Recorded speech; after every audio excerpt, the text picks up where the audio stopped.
پنجاب میں اس بار عمران خان جو ہے نا میدان مار لے گا. میں نے کہا پھر پنجاب میدان مار لے گا تو پھر اس کا مطلب ہے پاکستان کا میدان بھی انہی کے پاس ہی ہوگا. میں سمجھتا ہوں کہ اس ملک کی تباہی کا آغاز اس شخص نے کیا جس نے عمران خان کے بارے میں سوچا کہ اس کو سیاست میں لانا چاہیے. لیکن جب الیکشن کے رزلٹ آئے 2008 کے تو پنجاب بھی پھر نون لیگ کو دینا پڑا. لوگوں نے بغاوت کر دی اس سارے سسٹم کے خلاف. ہم کارکن بن گئے. تو اس لیے باقی جو نہیں بن سکے تو ان کے لیے پھر اسٹوڈیو کی جو ہے نا سرزمین تنگ کر دی گئی. نعرہ تو یہ تھا کہ ساڑھی گل ہو گئی ہے تو رزلٹ تو مختلف آئے. تو کیا وہاں پہ کیا منظر چل رہا تھا؟ ہمیں وہاں سے جو رزلٹ مل رہا تھا وہ ہمارے لیے حوصلہ افزا تھا. لیکن جو ٹی وی چینل پہ چل رہا تھا تو وہ تو ایسا لگ رہا تھا کہ جیسے کہ پی ایم ایل این کہیں ایگزسٹ ہی نہیں کر رہی. لیکن میاں صاحب مرکز میں حکومت بنانے کے قائل نہیں. میاں صاحب نے جب سختی سے انکار کیا تو پھر پرابلم شروع ہو گئی. اسی وجہ سے میاں صاحب کو وزیر اعظم نہیں بننے دیا گیا. سیاستدانوں سے جو ان کی پولیٹیکل سپیس ہے وہ چھین لی گئی ہے. یہ آپ ذہن میں رکھیں. عمران خان جیسے لاڈلے کو مسلط کرنے کی جو جدوجہد کی گئی، کوشش کی گئی، سازش کی گئی، ہم اس کا خمیازہ بھگت رہے ہیں. لیکن اگر کسی نے بندوق اٹھائی ریاست کے خلاف نہیں پھر بندوق کا پھر دیکھیں نا بندوق کا جواب پھر توپ ہے. توپ سے مارو اس کو.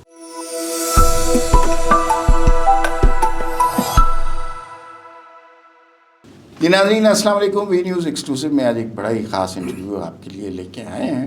ایک زمانہ تھا کہ پاکستان کے میڈیا کے سین پر ایک پروگرام بہت مقبول ہوا کرتا تھا اور ہر چینل کی کامیابی کی وجہ وہ سمجھا جاتا تھا. بولتا پاکستان اس پروگرام کا نام تھا. دو لوگ اس میں ہوا کرتے تھے. نصرت جاوید صاحب ہوتے تھے, ایک مشتاق منہاج صاحب ہوتے تھے. درمیان میں فون رکھا ہوتا تھا. لوگوں سے فون پہ بات کرتے تھے, کسی پہ ڈانٹتے تھے, کسی کو چکتے مارتے تھے. تو نصرت جاوید صاحب تو اب اکثر شوز میں نظر آتے ہیں, ہمارے پاس بھی تشریف لاتے ہیں اکثر. لیکن مشتاق منہاج صاحب وہ صحافت چھوڑ کے سیاست کی خاردار وادیوں میں چلے گئے. تو آج ہم نے ان کو بلایا ہے کہ ان خاردار وادیوں سے واپس آئیں, وہ ہمارے ساتھ بھی رابطہ رکھے. آپ کا بہت شکریہ, آپ تشریف لائے. شکریہ, بہت مہربانی. سیاست, صحافت سے سیاست کیسے ہوا یہ سب؟ دیکھیں جی, ہمارا سیاست تو ہماری گٹھی میں, کشمیری جو ہے نا ہماری گٹھی میں ہوتی ہے. ہر کوئی آدمی سیاسی کارکن ہے, اور جو نہیں بھی ہے, ایون جو سرکاری افسر بھی ہیں, ملازم بھی ہیں, وہ بھی سیاست ہی کرتے ہیں. میں چونکہ اسٹوڈنٹ پالیٹکس سے ہی سیاست میں تھا, میں اسلامی جمعیت طلبہ میں رہا, میں F C college student union کا الیکٹڈ وائس پریزیڈنٹ رہا, اور اس کے بعد پھر میں صحافت میں بھی آیا. تو صحافتی بھی ٹریڈ یونین, پریس کلب کی سیاست, آپ اندازہ لگائیں اس سے, یہ نیشنل پریس کلب اسلام آباد, راولپنڈی پریس کلب, یہ سارے جو ہے نا اس سارے عرصہ جو ہے نا الیکشن ہی لڑتے رہے. تقریباً کو 20-22 الیکشن ہی لڑے ہیں ساری زندگی. تو سیاست میں جب بیٹھتے, اور جس وقت خاص کر کے یہ جو سرخی پاؤڈر نصرت صاحب کہتے تھے کہ ہم لگا کے بیٹھتے ہیں, تو پھر یہاں پہ ایک ایسا مرحلہ اور ایسا وقت آیا جس وقت کچھ بات کہنا بہت مشکل ہو گئی. اور پھر صحافت کے یعنی اس منظر نامے میں کچھ گملوں میں نئے لوگوں کو سجایا گیا اور ان کو لایا گیا مقابلے میں. ایک نیا بیانیہ بنایا گیا, ایک نئے لاڈلے کے لیے یہاں پر پچ تیار کی جا رہی تھی اس وقت, اور کہا جا رہا تھا کہ ایک منترا پڑھیں کہ یہ جو میاں صاحب ہیں یہ چور ہیں, ڈاکو ہیں, فلاں ہیں, ملک کو لوٹ کے کھا گئے ہیں, اور یہ ایک صاحب الرائے, ایک صاحب ایمان اور ایک صادق اور امین شخص کا جو ہے نا ظہور ہو رہا ہے. تو آپ سارے سجدہ ریز ہو جائیں. اور اس کے لیے یعنی اسٹوڈیو کی بتیاں بھی, اور پھر اس جو ماحول مانوس کیا جا رہا تھا اس کے لیے. تو ان حالات میں یہ سمجھتا رہا پہلے کہ شاید یہ کوئی عارضی کو پانی کا بلبلہ ہے, اور شاید کوئی اگلے ماہ پھر. آپ کو یاد ہوگا کہ 30 اکتوبر 2011 کو پھر لاڈلے کی تقریب رونمائی ہوئی, اور اس کے بعد پھر یہ چھا گئے منظر نامے پہ. آہستہ آہستہ پھر اسٹوڈیوز کے اندر لوگوں کے ساتھ بات چیت ہوتی گئی. پیچھے جو بنانے والے, ٹھیک ہے, وہ جو اپنا بنانے والے اس ملک میں ہوتے ہیں, ان سب نے مل کے ایک نئے اس سیاسی جو ہے نا اس منظر نامے کو تخلیق کرنے کی کوشش کی. ہم جیسے لوگ جو ریزسٹ کر سکتے تھے انہوں نے اپنے تائیں ریزسٹ کیا, لیکن پھر جب وہ نہیں ہوا تو پھر نئے لوگوں کو انڈکٹ کیا گیا. وہ آج اس وقت منظر نامے میں آپ کو گلے کی ہڈی نظر آتے ہیں نا, یہ اسی زمانے کی تخلیق ہیں. ان کو لایا گیا. یہ اینکرز نہیں ہیں, اساسے ہیں. نہیں, وہی ہے نا, اساسے ہیں نا. وہ میں نے کب کہا یہ اینکرز ہے نا, میں ان کو صافی کہا. میں نے کہا اس وقت لایا گیا. میں نے یہ سمجھا کہ یہ جو میں حق بات میں سمجھتا ہوں کہ اس ملک کی تباہی کا آغاز اس شخص نے کیا جس نے عمران خان کے بارے میں سوچا کہ اس کو سیاست میں لانا چاہیے, اور پھر اس کو یعنی 2006 کے جو میثاق جمہوریت کے بعد اس کی جو بنت جو بنتی گئی، اور پھر 2008 میں اس کو کہا گیا کہ آپ الیکشن کا بائیکاٹ کریں، اور پھر اس کے بعد ایک پورے تسلسل کے ساتھ اس میں پیپلز پارٹی کے لوگوں کی بھی اشیر بات تھی، اسٹیبلشمنٹ تھی، کیونکہ پنجاب مین پولیٹیکل بیٹل فیلڈ تھا اور اس بیٹل فیلڈ میں ان کو لانا چاہتے تھے وہ. تو پیپلز پارٹی اور زرداری صاحب تو یہ سمجھتے رہے کہ جی اگر یہاں پہ آئیں، وہ اصل میں بھول گئے تھے کہ وہ سمجھ رہے تھے کہ پنجاب میں ابھی بھی بھٹو اور اینٹی بھٹو ووٹ بینک ہے. تو مسلم لیگ نواز تو اپنا ووٹ بینک اس کو تو وہ اسٹیبل کر چکی تھی، تو وہ کہتے تھے کہ اینٹی بھٹو ووٹ تقسیم ہو جائے گا تو پیپلز پارٹی کو جو ہے نا وہ فائدہ ملے گا. لیکن ان کو یہ گراؤنڈ پہ نظر نہیں آ رہا تھا کہ بھٹو صاحب کا ووٹ بینک شرنک ہو گیا تھا، اور جو پیپلز پارٹی کے کارکنان بھی تھے وہ بھی پے در پہ شکستیں کھا کے نا 1985 ایگزاسٹ ہو چکے تھے. ان کو بھی ایک جب منظر پتہ لگا کہ نہیں جی اب تو اسٹیبلشمنٹ بھی پیچھے ہے، ساری چیزیں، اور ایک نئے لاڈلے کا ظہور ہے، تو پھر وہ بھی ادھر شامل ہو گئے. ایک منٹ کے لیے مجھے یہ بتائیے، دیکھیے ہمارے جو تحریک انصاف کے دوست ہیں نا، ان کی یادداشت 2022 سے پیچھے نہیں کام کرتی، لیکن یہ بڑا اچھا موقع ہے کہ تھوڑا سا میڈیا سین تو بتائے نا کہ 2018 کے لیے کس کس کو نکالا گیا، کیا کچھ کیا گیا، تھوڑا سا ذرا اس کے بارے میں بتائیں نا تاکہ لوگوں کو یاد دہانی. لوگوں کو یاد پتہ نہیں، اللہ جانتا لوگ کیوں بھولنا چاہتے ہیں اس چیز کو. کہ آپ دیکھیں نا کہ ایک چیز فیصلہ کہ جب میثاق جمہوریت ہوئی نا، مثلا یعنی اس وقت یہ جو نیا منظرنامہ جس کی تخلیق کی میں بات کرتا ہوں نا، وہ پھوٹا ہے کس سے؟ میثاق جمہوریت سے. اور اس میں آپ کو پتہ سگنیٹری لاڈلا بھی تھا. لیکن جب واپس آئے تو پھر سوچا کہ ہاں بھائی پیپلز پارٹی اور نون لیگ تو آپس میں یعنی انہوں نے تو بات کر دی ہے ایک دوسرے کو برداشت کرنے کی، تو پھر ایک نئے شخص کی تلاش ہوئی. تو سب سے پیارا تو یہی تھا. اس کے کنیکشن بھی تھے، انٹرنیشنل کنیکشنز بھی تھے. اس کے اوپر جو ہے نا باقاعدہ آپ کو یعنی اس کی فنڈنگ کے لیے بھی، آپ کو مارکیٹنگ کے لیے بھی کوئی آپ کو زیادہ ٹولز استعمال کرنے نہیں پڑتے تھے. بس اس وقت سوشل میڈیا تھی، اور سوشل میڈیا بھی نئی اوپر جا رہی تھی. 2009-10 کے بعد ایک گروتھ ہوئی اس میں فیس بک کے اوپر، پھر آہستہ آہستہ ٹویٹر ہوا، اور اپنا یہ ساری چیزیں جو ہے نا یہ ساری اس وقت سوشل میڈیا بھی اوپر جا رہا تھا، اور لاڈلے کا بیانیہ بھی ساتھ ساتھ چل رہا تھا. تو لوگوں کو ایک وہ کہتے ہیں نا کہ لوگوں کو ان کو گھر میں ڈرا دینا چاہیے. لوگوں کو یہ کہا گیا کہ اگر یہاں آئندہ پاکستان کی جو سیاست وہ ہمارا تصدیق شدہ صادق و امین کرے گا، باقی سب کے لیے زمین تنگ ہوگی. ٹی وی میں آپ دیکھیں گے 2013 کے الیکشن ہوئے تو تمام بڑے بڑے اینکرز جو تھے ان نے سب، میں آپ کو ایک یعنی آن یہ سمجھ یہ بات میں آج پہلی مرتبہ آپ کے سامنے کیمرے پر بھی. اس وقت نجم سیٹھی صاحب، میں اس وقت لوگوں کا مائنڈ سیٹ میں ہوں. نجم سیٹھی صاحب جو ہے اس وقت تھے پنجاب کے کیئر ٹیکر. میں لاہور گیا، میرے ساتھ افضل بٹ صاحب بھی تھے. ہم پورے اٹک سے لے کے نا تو ہم تقریباً بھاولپور تک گئے. پھر واپس آئے تو ہم نے ویسے ایک عرضی ڈالی لاہور میں کہ جی چلیں نجم سیٹھی صاحب ایک ہمارے جرنلسٹ ہیں بھائی، وہ پنجاب کے کیئر ٹیکر چیف منسٹر ہیں، تو ہم ان کے پاس چلے جائیں. وہ ادھر انہوں نے فوری طور پہ ہمیں بلا لیا. ہم گئے تو ہم نے ان سے پوچھا کہ حضرت آپ چونکہ صوبے کے چیف ایگزیکٹو ہیں، الیکشن آپ کے، تو آپ ہمیں بتائیں کہ اس وقت کیا ہو رہا ہے. کیونکہ ایک دن پہلے 2 دن پہلے انہوں نے گورنمنٹ کالج میں ایک بیان دیا ہوا تھا کہ ایسے نتائج جائیں گے جو کہ ایکسپیکٹڈ ہوں گے.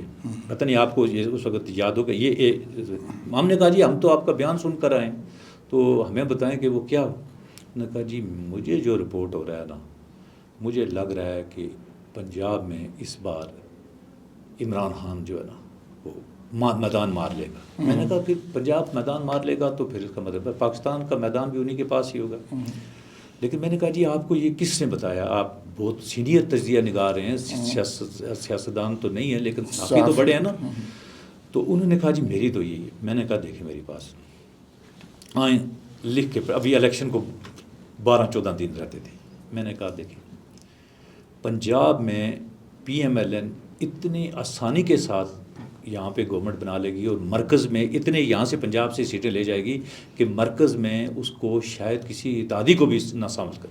تو انہوں نے کہا جی اچھا کیا؟ ہم نے کہا لکھ کے، یہ ساری چیزیں لکھ کے کرتے ہیں نا، کوئی ایسی بات نہیں. آپ کے ایک چیف منسٹر کے ایک لیٹر ہیڈ کے اوپر ہم نے لکھ کے ان کو کہا کہ پی ایم ایل این 90 سیٹیں پنجاب سے لے جائے گی منیمم. اس سے زیادہ بھی ہو سکتے ہیں لیکن یہ منیمم. ان کا خیال تھا کوئی 40-45. خیر ہم نے وہ ساری چیز کر کے ہم واپس آئے. پھر نجم سیٹھی صاحب جب الیکشن 2013 ہو رہے تھے تو ہم کراچی چلے گئے. کراچی میں مرحوم ارشد شریف صاحب جو ہے نا ایک بڑے وہ ہمارے ساتھ اس وقت ڈائریکٹر نیوز تھے، انہوں نے ایک تیار کیا ہوا تھا کہ کیا منظرنامہ، انہوں نے جو وہاں پہ میں نصرت صاحب باقی جو ہمارے تجزیہ نگار سارے کراچی پہنچے ہوئے تھے، اسٹوڈیو میں جب شروع کیا تو ارشد شریف صاحب نے مرحوم نے جو ہے نا وہ بریفنگ دینا شروع کر دی کہ جی انقلاب آ رہا ہے. تو ابھی انہوں نے کہا کہ یا پی ٹی آئی جو ہے وہ 20 سیٹیں لے گی یا 120 لے گی. تو ہم ادھر پہلے اس میں تھوڑا سا کنٹروورشل، ہم نے کہا جناب یہ دنیا کا کون سا تجزیہ ہے کہ جو یا کہے گی 20 سیٹیں لے گی یا 120 لے گی. یہ تو کوئی چلیں لوگ یہ کہتے ہیں کہ اچھا 10 15 20 سیٹوں کا مارجن ہمیشہ دیتے ہیں کہ یا 80 لے گی یا 100 لے گی، لیکن یہ نہیں ہوا 20 لے گی یا 120 لے گی. تو پھر وہاں پہ جب شام کو رزلٹ آئے تو وہ اس وقت ہمارے ادارے کے جو لوگ تھے ان کے لیے بھی ان ایکسپیکٹڈ تھے، پاکستان کے لوگوں کے لیے بھی تھے. میں نے پھر نجم سیٹھی صاحب سے میں نے بات کی. نجم سیٹھی صاحب نے ایک بڑے دیکھیں نا بڑا آدمی ایسے نہیں بنتا. انہوں نے پھر جو اپنا پروگرام کیا انہوں نے پھر یہ بات کہی کہ دیکھیں میں آپ کو آج ایک چیز بتاتا ہوں کہ میں ساری دنیا کہہ رہی تھی کہ عمران خان جیتے گا، 2 آدمیوں نے مجھے جو ہے نا حیران کر دیا اپنی تجزیہ کاری آج کل کہتے ہیں، پہلے تجزیہ نگاری ہوتی تھی. تو انہوں نے کہا کہ ایک افتخار احمد اور ایک مشتاق بناس جو میرے پاس آئے، انہوں نے مجھے جو رزلٹ دیے 99% وہی رزلٹ. اچھا یہ 2013 ہو گیا. 2018 کا میڈیا سین ذرا بتائیں نا. نصرت صاحب نہیں تھے، طلعت صاحب نہیں تھے اور بہت سے لوگ، کیسے مینیج ہوا تھا؟ دیکھیں جی 2018 تو یہ کام تو 2013 میں وہ کرنا چاہتے تھے نا. تو وہ نئے ٹی وی چینلز کو بھی لائسنس دیے گئے، نئے بندے بٹھائے گئے، ان کے لیے پیکیجز، یعنی باقاعدہ کہ آپ کو تنخواہ کتنی ملے گی، آپ کا جو ہے نا پیکیج کیا ہوگا، آپ کو گاڑی کس ماڈل کی ہوگی، آپ کو کس رنگ کے کپڑے دیے جائیں گے، یہ ساری چیزیں باقاعدہ نیگوشیٹ ہوتے. مالکان بیٹھے ہوئے نا، ہم تو کوئی ایسی بات تو کر نہیں رہے کہ جو کوئی ڈینائی کرے. تو وہ ان سب کو انڈکٹ کیا گیا، اور جو لوگ جس نے بھی ان کو کہا کہ نہیں حضرت یہ منترا ہم نے نہیں پڑھنا، ہم نے بالکل وہی بات کہنی ہے جو ہمارا دل کے. میرے جیسا آدمی تو فوری طور پر میں نے تو فوری طور پہ یہ فیصلہ کر لیا کہ جناب یہ جو ذلت ہے، اس ذلت سے بہتر ہے کہ ہم چپ کر کے کہیں سائڈ پہ لگ جائیں. تو ہم نے کہا کہ جی بہترین ہے، گھر پہ چلے گئے. 1 سال گزارا کیا. ہم نے کہا جی جو ہم یہ بات کرتے ہیں اس کے لیے سرخی پاؤڈر لگانے کی ضرورت نہیں ہے، ہم ڈائریکٹ لوگوں کے سٹیج پہ چلے جائیں گے اور یہی بات جو دل میں ہے تو یہ تنخواہ ادارے کی لیں اور کام جو ہے نا وہ اپنا کسی سیاسی جماعت کا پرپس سرو کریں. تو اس کے لیے بہتر ہے کہ کسی سیاسی پارٹی کا کارکن بن جائے نا. ٹھیک ہے، اچھا ہم کارکن بن گئے.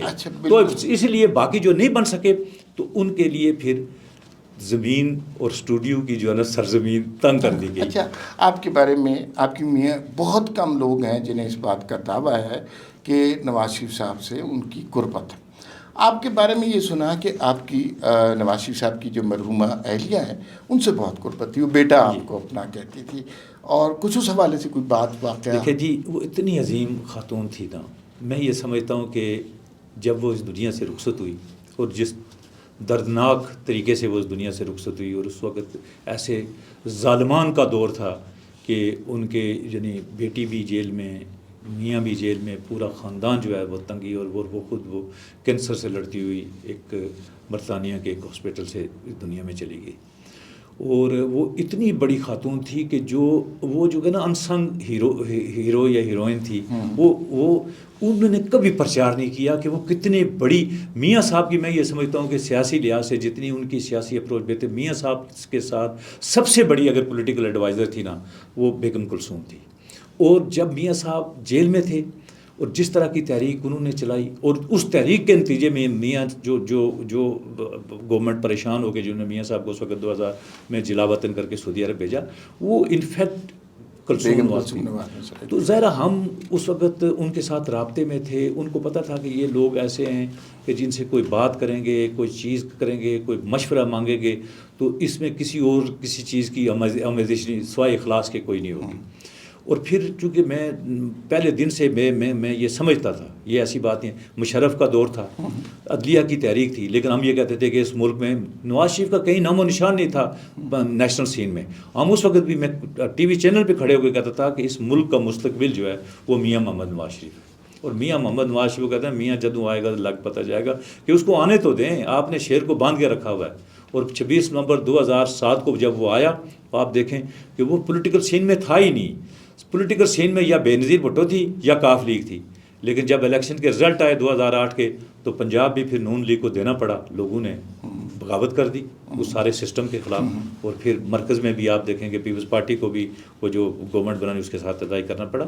تو میں یہ سمجھتا ہوں کہ اس کے پیچھے جو آپ نے بات کی نا کہ وہ اتنی سلجھی ہوئی مدبر قسم کی خاتون تھی جو کہ کسی قسم کا اس بیچاری نے کبھی زندگی میں نہ کریڈٹ لینے کی کوشش کی، نہ وہ اس نے سین میں آنے کی کوشش، مجبوری کے عالم میں چادر سر پہ لے کے وہ نکلی لوگوں کے ساتھ، اس نے لوگوں کو منظم کیا، حوصلہ دیا، ایک ماں کی طرح اس نے شفقت دی، اور پھر اپنے جو اس کو پتہ تھا کہ میاں صاحب کے یا پی ایم ایل این کے جو مخلص لوگ ہیں ان سب کے ساتھ انہوں نے رابطے میں رہی اور آخری وقت تک رہی۔ اور پھر یہ بھی بات بتا دوں کہ ایسی بات نہیں ہے کہ جب وہ چلی گئی ایگزائل میں، وہاں سے بھی کسی نہ کسی طریقے سے وہ ان لوگوں کے ساتھ رابطے میں رہی، اور جن کو وہ سمجھتی تھی کہ یہ لوگ جو ہے نا وہاں ثابت قدم رہے، واپس پہ آ گئے۔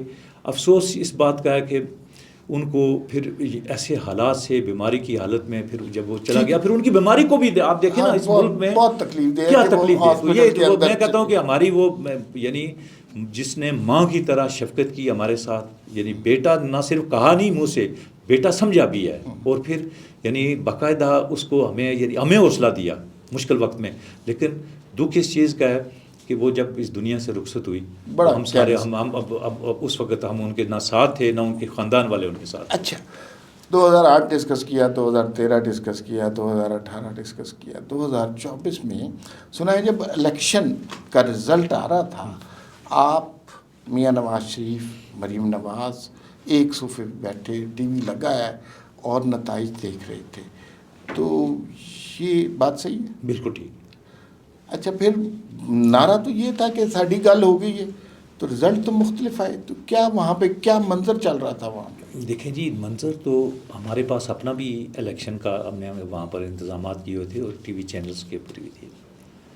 ٹی وی چینل سے ایک میں آپ کو بتاؤں کہ میں نے محسوس کیا کہ جو ہمارے پاس نتائج آ رہے تھے اور جو ٹی وی چینلز پہ چل رہے تھے نا، اس میں کافی فرق تھا۔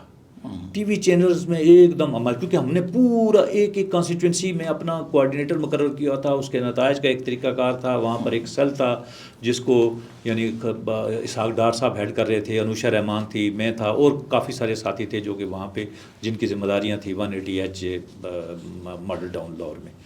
تو ہمیں وہاں سے جو رزلٹ مل رہا تھا وہ ہمارے لیے حوصلہ افزا تھا، لیکن جو ٹی وی چینل پہ چل رہا تھا تو وہ تو ایسا لگ رہا تھا کہ جیسے کہ پی ایم ایل این کہیں ایگزسٹ ہی نہیں کر رہی۔ تو وہ میاں صاحب نے دیکھا، ہمیں دونوں طرف سے فیڈ بیک، وہ ایک سکرینیں 4-6 لگی ہوئی تھی سامنے، ادھر سے ہمارے اپنے سیل سے جو ہے نا نتائج، جو ہمارے لوگ وہاں پر ہر ڈسٹرکٹ کے اندر ریٹرننگ افسر کے پاس بیٹھے ہوئے تھے وہ بھیج رہے تھے۔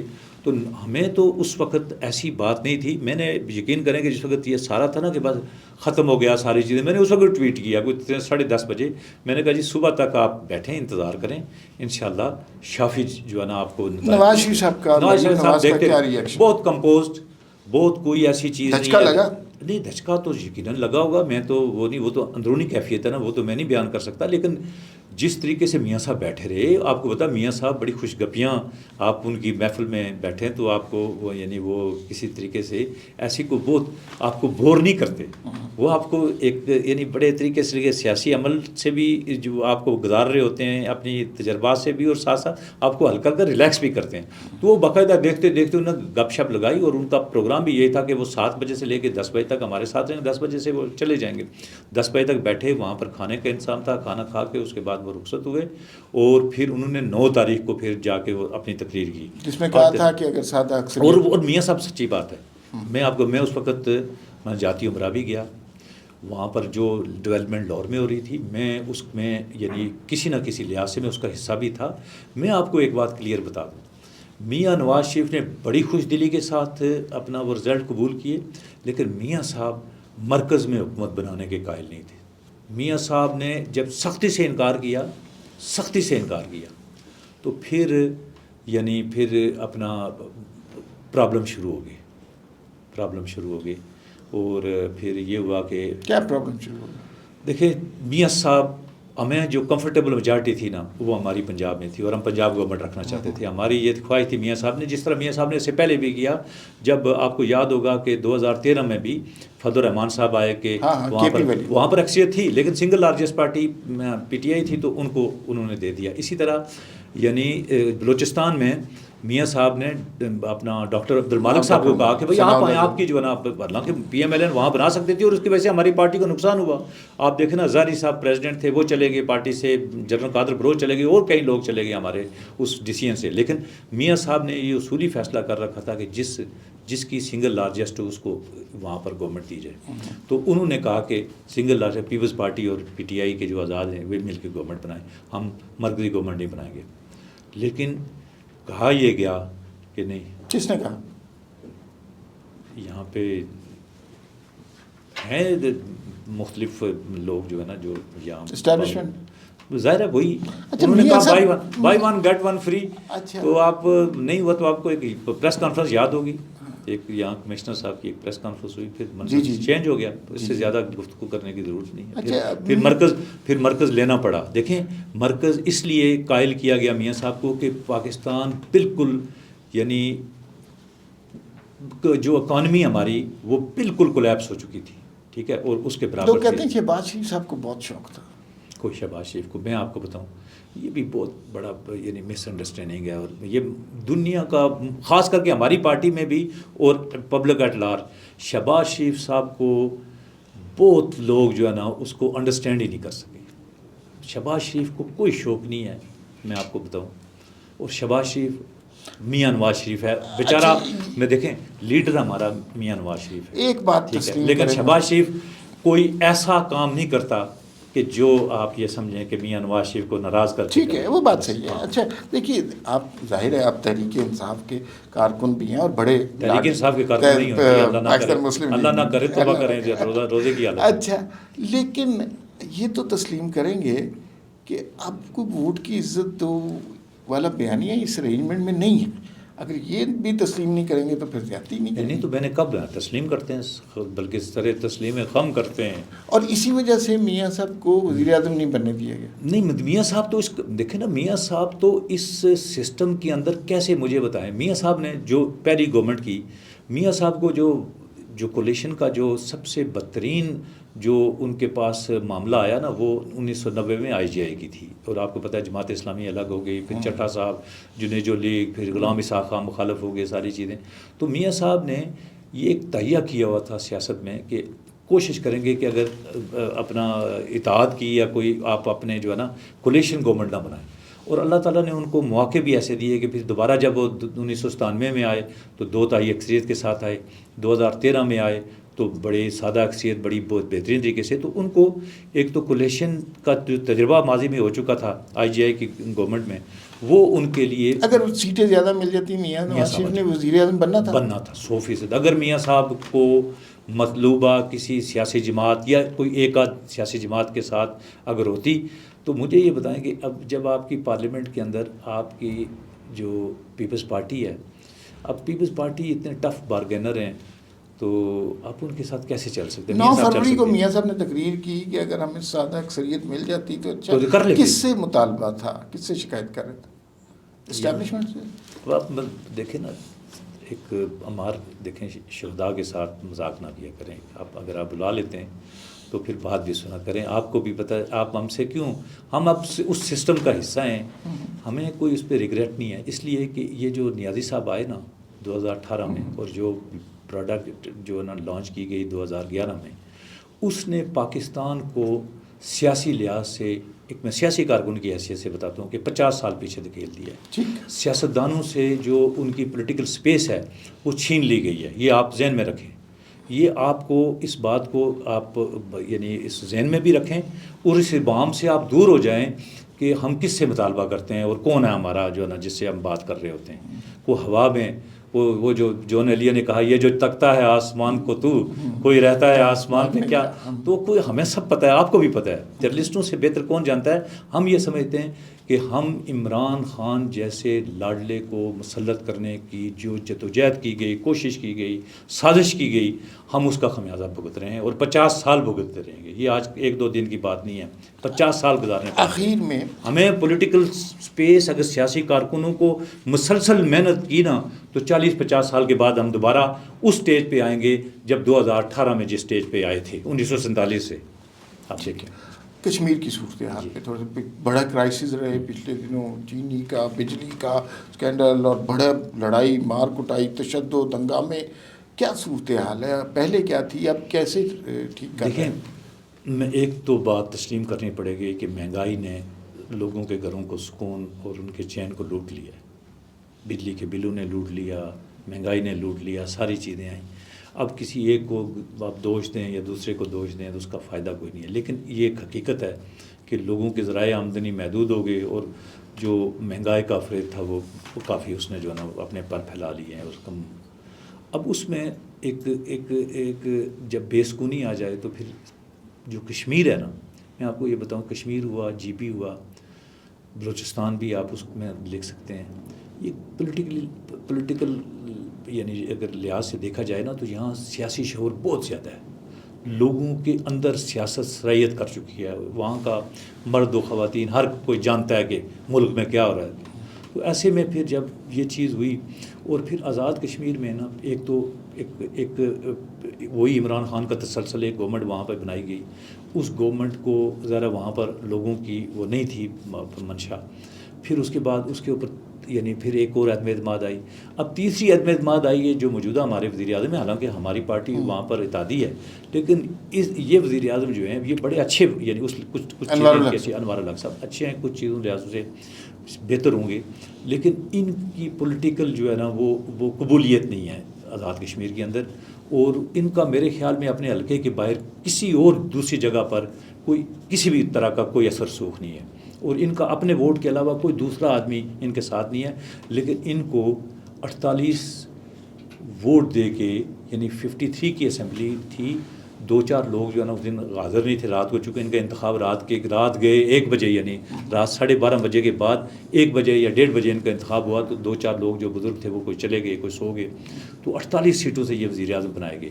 اب آپ دیکھیں نا، ایک اجنبی شخص کو جب آپ وزیر اعظم بنا دیں گے اور اس کے اثر سوکھنا ہوگا. آزاد کشمیر میں بڑے بڑے قد کاٹ کے لیڈر اسمبلی میں بھی موجود ہیں اور اسمبلی کے باہر بھی تھے، لیکن ظاہر ہے جب ان کو بنا دیا گیا تو اب ان کی جو بھی پالیسیز ہیں وہاں اس کو ڈیفینڈ جو ہے نا وہ آپ کا سیاسی کارکن کرتا ہے. وہ تھڑے پہ بیٹھ کے کرتا ہے، وہ کہتا ہے اچھا جی آپ نے یہ کام کیا، بجلی مہنگی ہے، وہ کہا جی وہ کہتا ہے جی بھائی کیا کریں، بجلی ہم نے مہنگی کی ہے، ریٹ ہم نے سیٹ کرنے ہوتے ہیں. آزاد کشمیر گورنمنٹ کی اس کا کیا حال ہے، وہ تو نیپرا وہاں سے ریٹ سیٹ کر کے بھیجتا ہے. اچھا یہ ہو گیا. اب آپ مجھے بتائیں کہ آپ جو کام کریں گراس روٹ لیول پہ، دکانوں کے تھڑوں کے اوپر، چائے خانوں کے اندر، اگر آپ کو سیاسی کارکن اگر آپ کو وہاں پر ڈیفینڈ نہیں کر رہا تو پھر انریسٹ تو ہوگا نا. پھر وہ طاقتیں، اچھا انڈیا کی طرف سے بھی کوئی چیزیں، اب وہ انہوں نے کہا کہ بھائی سب سے بڑا جب لوگوں میں تھوڑی بہت انہوں نے کہا جی یہ انڈین بیکڈ ہیں یہ ساری چیزیں. اب دیکھیں اس میں اچھے لوگ بھی ہیں، ہماری جماعت کے لوگ بھی ہیں، وہ سیاسی کارکن اس ساری تحریک کے دوران تھے. اب ان کو ایک دم ایک ہی یعنی پورے اس سے لپیٹ کے کہا کہ ساری بھارتی ایجنٹ ہیں، تو مجھے یہ بتایا پھر غصہ تو آتا ہے نا. اور بالکل. آخری سوال، آپ چونکہ صحافی بھی ہیں، صحافی بھی تھے، سیاستدان ہیں، اور یہ سوال ہر وہ شخص جو درد مند دل رکھتا ہے اس سے پوچھا جا سکتا ہے. دہشت گردی کے واقعات کے پی کے میں ہی بڑھ کے بلوچستان میں عجیب و غریب صورتحال ہو گئی ہے. ایجنڈے کے تحت لوگ جعفر ایکسپریس کو ہائی جیک کیا جا رہا ہے. یہ معاملات بڑھتے جا رہے ہیں، رک نہیں رہے. سلوشن آپ کے خیال میں کیا ہے اس کا؟ دیکھیں جی، ہمیشہ 2 طرح کے پیرالل اقدامات کیے جاتے ہیں کسی بھی کانفلکٹ سے نپٹنے کے لیے. ہمارے پاس سب سے جو تازہ اس ریجن کی مثال ہے وہ انڈیا، جنہوں نے خالصتان اور کشمیر کے اندر جو ہے نا انسرجنسی پہ قابو پایا. وہ کوئی آسمانوں پہ نہیں ہے، ہماری ساتھ زمین لگتی ہے اور زمین کا حصہ ہے. انہوں نے ایک طرف لوگوں کے ساتھ گفتگو کا بھی ایک دروازہ کھولا اور سخت ترین سیکیورٹی میئرز لے کے